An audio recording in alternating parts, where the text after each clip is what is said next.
રહ્યા છો Vadodara 24 hours news. હવે જોઈએ અગત્યના સમાચાર. Vadodara tours and travels association દ્વારા આજરોજ પહેલગામના આતંકવાદી હુમલામાં માર્યા ગયેલા નિર્દોષ પુરુષોના માનમાં શ્રદ્ધાંજલિ પાઠવવા કેન્ડલ માર્ચ યોજવામાં આવી હતી. ગત તારીખ 20 એપ્રિલના દિવસે જમ્મુ કાશ્મીરના પહેલગામમાં આવેલ બેસર વેલી ખાતે દેશના વિવિધ રાજ્યોમાંથી ફરવા માટે પરિવાર સાથે ગયેલા નિર્દોષ સહેલાણીઓ પર આતંકવાદીઓએ મહિલાઓ અને બાળકો સામે ધર્મ પૂછીને ગોળીઓ મારી 26 નિર્દોષોની નિર્મમ હત્યા કરી દેવામાં આવી હતી.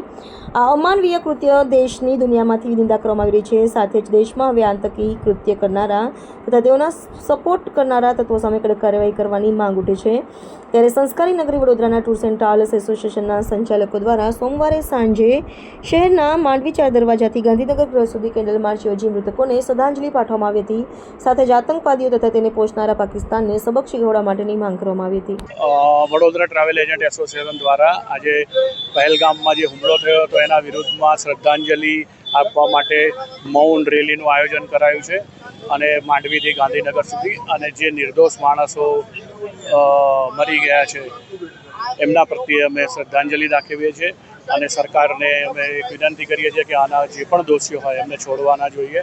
જય હિન્દ, જય ભારત. આભાર. Tours and travels association Vadodara તરફથી આજે અમે જે કાશ્મીરમાં ઘટના બની છે એના અનુસંધાનમાં અમે આજે શ્રદ્ધાંજલિ આપવા એકઠા થયા છે. આ જે બનાવ બન્યો છે બહુ દુઃખદ બનાવ થયો છે.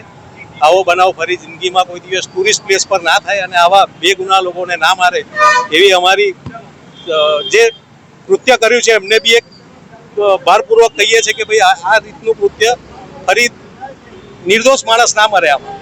અને જે વસ્તુ થઈ છે એમાં સરકાર આના પર કડકમાં કડક પગલાં લે અને એમને દોષીઓને લાવીને એક ચડે ચોક એમને આવી જ રીતે ગોળીઓ મારવી જોઈએ જેવી રીતે આપણા નિર્દોષ માણસોને મારી છે. તંત્ર પાસે શું માંગ કરો છો? જે રીતનું તંત્ર પાસે અમે ટુરિઝમ સેક્ટર તો એ માંગીએ છીએ કે હવે હાલ અત્યારે તો એવી પોઝિશન છે કે 1-2 વર્ષ સુધી કોઈ બી કાશ્મીર જવાનું નામ નહીં લે.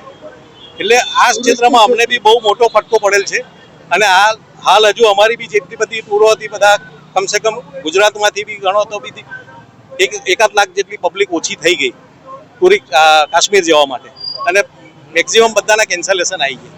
તમારો પરિચય? Manishbhai Shah, tours and travel association president.